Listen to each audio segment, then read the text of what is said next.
নমস্কাৰ মই মৌসুমী স্বাগতম জনাইছো আপোনালোকে চাই আছে নিউজ নাও আজিৰে পৰা আৰম্ভ কৰিছো এটা নতুন অনুষ্ঠান লক্ষ্য দিছপুৰ যত আমি পৰ্যায়ক্ৰমে আলোচনা কৰিম আগন্তুক বিধানসভা নিৰ্বাচনৰ প্ৰতিটো দিশ আমি আলোচনা কৰিম বুথ পৰ্যায়ৰ পৰা প্ৰতিটো সমষ্টিৰ জনপ্ৰতিনিধিৰ পৰা ভোটাৰলৈকে 2021 ৰ বিধানসভা নিৰ্বাচনলৈ মাজত আছে প্ৰায় 9টা মাহ কৰোনাৰ প্ৰকোপৰ মাজতেই মৃদুভাৱে বলিবলৈ আৰম্ভ কৰিছে নিৰ্বাচনী বতাজাক আৰম্ভ হৈছে পৰোক্ষ প্ৰচাৰ অভিযান চলিছে ৰাজনৈতিক সমীকৰণ প্ৰাৰ্থিত্ব প্ৰত্যাশীৰ নিজাববীয়া কুচকাবাজ ইতিমধ্যে কোন সমষ্টিত কোন দলে কাক প্ৰাৰ্থিত্ব দিব হেলৈ চলিছে জল্পনা কল্পনা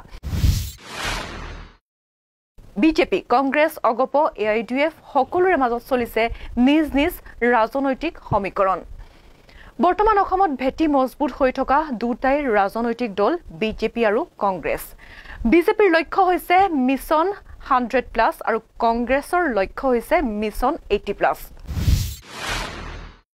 প্ৰতিটো ৰাজনৈতিক দলৰে এটাই লক্ষ্য দিছপুৰৰ মসনদ দিছপুৰ দখলৰ বাবে টঙালি বান্ধিছে কংগ্ৰেছ বিজেপি অগপ এআইডিএফ সকলোৱে পিছে কোন দিখেৰে বলিব নিৰ্বাচনী বতাহ কি হ'ব এইবাৰৰ নিৰ্বাচনী ইছ্যু কা অথবা কৰোনা হৈ পৰিব নেকি এইবাৰৰ নিৰ্বাচনী ইছ্যু আমি পৰ্যায়ক্ৰমে আলোচনা কৰিম আপোনালোকৰ সন্মুখত দাঙি ধৰিম তথ্যভিত্তিক প্ৰতিটো সমষ্টিৰ সমীক্ষা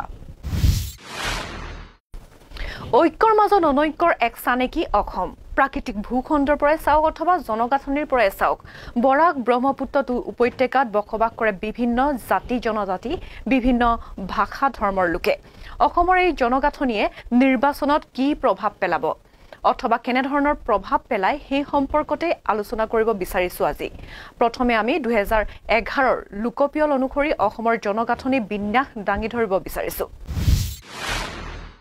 অসমত হিন্দুৰ জনসংখ্যা হৈছে 1,91,80,759 অৰ্থাৎ অসমৰ মুঠ জনসংখ্যাৰ প্ৰায় 61.47%। ঠিক সেইদৰে মুছলমান আছে 1,06,79,345 অৰ্থাৎ মুঠ জনসংখ্যাৰ প্ৰায় 34.22%। ঠিক সেইদৰে খ্ৰীষ্টিয়ান আছে অসমত 11,65,867 অৰ্থাৎ অসমৰ মুঠ জনসংখ্যাৰ প্ৰায় 3.74%।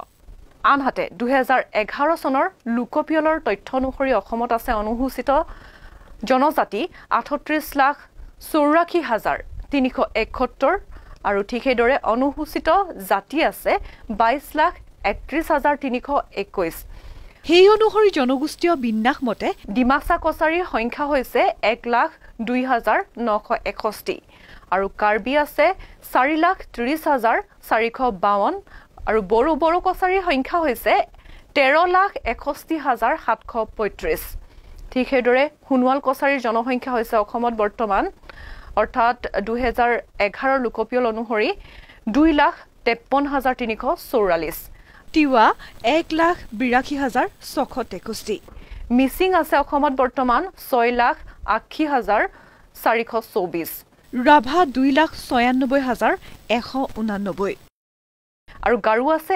1,36,077 এয়া হৈছে লাখৰ ওপৰত থকা অসমৰ জনসংখ্যাৰ গাঁথনিহে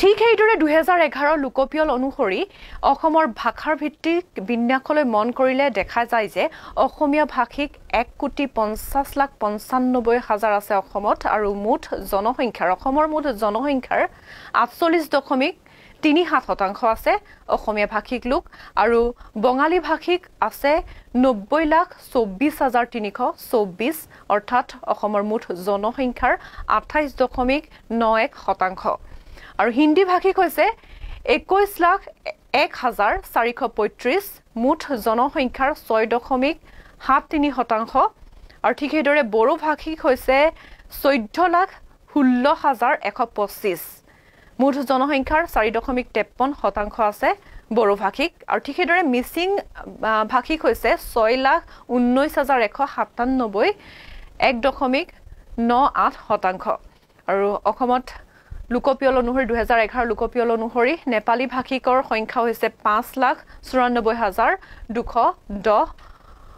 ইয়াৰ শতাংশ হৈছে 1.91% কাৰ্বি ভাষিক হৈছে 5,11,732 1.64%।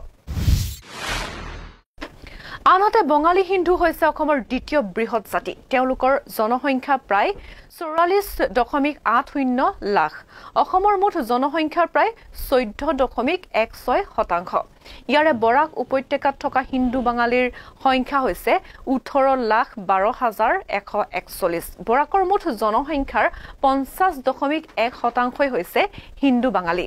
ব্ৰহ্মপুত্ৰ উপত্যকাত থকা হিন্দু বাঙালীৰ সংখ্যা আছে প্ৰায় 26,08,000।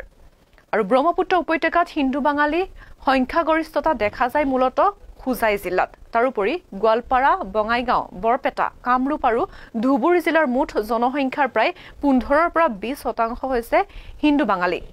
2011 লোকপিয়লৰ এই জনগাঁথনিক বিন্যাস দাঙি ধৰাৰ আমাৰ এটাই উদ্দেশ্য, অসমত এই জনগাঁথনিক বিন্যাসে কেনেধৰণৰ প্ৰভাৱ পেলায় নিৰ্বাচনত, অথবা আগন্তুক 2021 বিধানসভা নিৰ্বাচনত কি প্ৰভাৱ পেলাব সেই সন্দৰ্ভত বিশ্লেষণ কৰি চোৱাটো।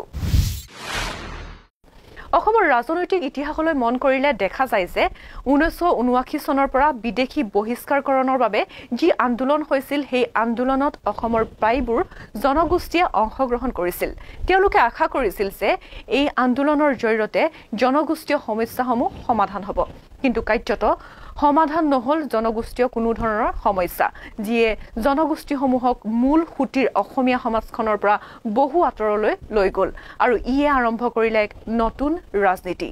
এই ৰাজনীতি হৈছে পৃথক পৰিচয় ভিত্তিক ৰাজনীতি, অস্তিত্বৰ ৰাজনীতি। নিৰ্বাচনী অংকত এই জাতিগত অথবা ধৰ্মগত ৰাজনীতি প্ৰধান বুলি ক'ব পাৰি যদিও অসমৰ ৰাজনৈতিক ইতিহাস ফঁহিয়াই চালে দেখা যায় যে যুৱ প্ৰজন্মৰ স্থিতিয়েও ৰাজনৈতিক বতাহ সলনি কৰাত নিৰ্ণায়ক ভূমিকা গ্ৰহণ কৰি আহিছে। শেহতীয়াকৈ কা বিৰোধী আন্দোলনত সন্মুখৰ পৰা নেতৃত্ব দিছিল যুৱ শক্তিয়ে। এক চৰকাৰ বিৰোধী আন্দোলন গঢ়ি উঠিছিল। সকলোৱে একেমুখে কৈছিল বিজেপি গো বেক। কা আইনক উফৰাই পৰৱৰ্তী সময়ত আহিল কৰোনা। আৰু কৰোনাৰ ফলত হোৱা লকডাউনে বিশ্বৰ অৰ্থনীতিৰ লগতে কঁকাল ভাঙি দিলে দেশ তথা ৰাজ্যৰ অৰ্থনীতি ব্যৱস্থা।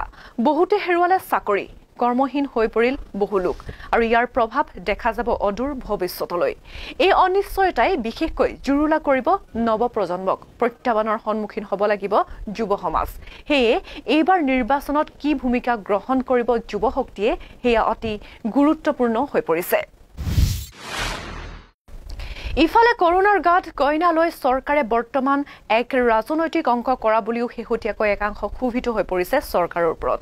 সঁচাকৈ কৰোনা নিৰ্বাচনৰ বাবে এক ফেক্টৰ হ'ব নেকি? সেয়াও এক গুৰুত্বপূৰ্ণ বিষয়। কৰোনা ৰোগতকৈও অধিক ভয়ংকৰ দিশেৰে আগবাঢ়িছে এতিয়া নিবনুৱা সমস্যা। কেন্দ্ৰ চৰকাৰে স্বনিৰ্ভৰশীল ভাৰতৰ কথা কৈ আহিছে ঠিকেই, কিন্তু লকডাউনৰ ফলত স্তব্ধ হৈ পৰিছে জনজীৱন। ইফালে ৰাজ্য চৰকাৰে জনোৱা অনুসৰি প্ৰায় 4 লাখ লোক বহিৰাজ্যৰ পৰা উভতি আহিছে অসমলৈ, যিটোৰ সংখ্যা ইয়াতকৈ বহু বেছি বুলি অনুমান কৰিব পাৰি।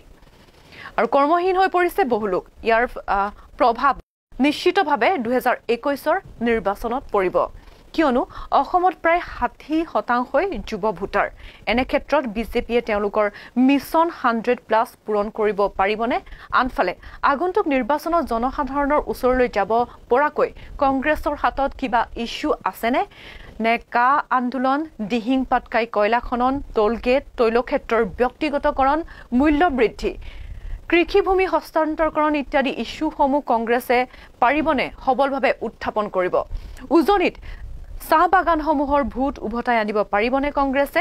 আনফালে নাগৰিকত্ব সংশোধনী আইনে হিন্দু বাঙালীক পৰিণত কৰিছে নেকি এটা কট্টৰ বিজেপি ভোট বেংকলৈ? এনে বহু প্ৰশ্ন এতিয়া উদয় হৈছে জনসাধাৰণৰ মনত। এইসমূহ বিষয় পৰ্যায়ক্ৰমে এই অনুষ্ঠানত আলোচনা কৰিম পৰৱৰ্তী সময়ত। গতিকে চাই থাকিব লক্ষ্য দিছপুৰ, চাই থাকিব নিউজ নাও।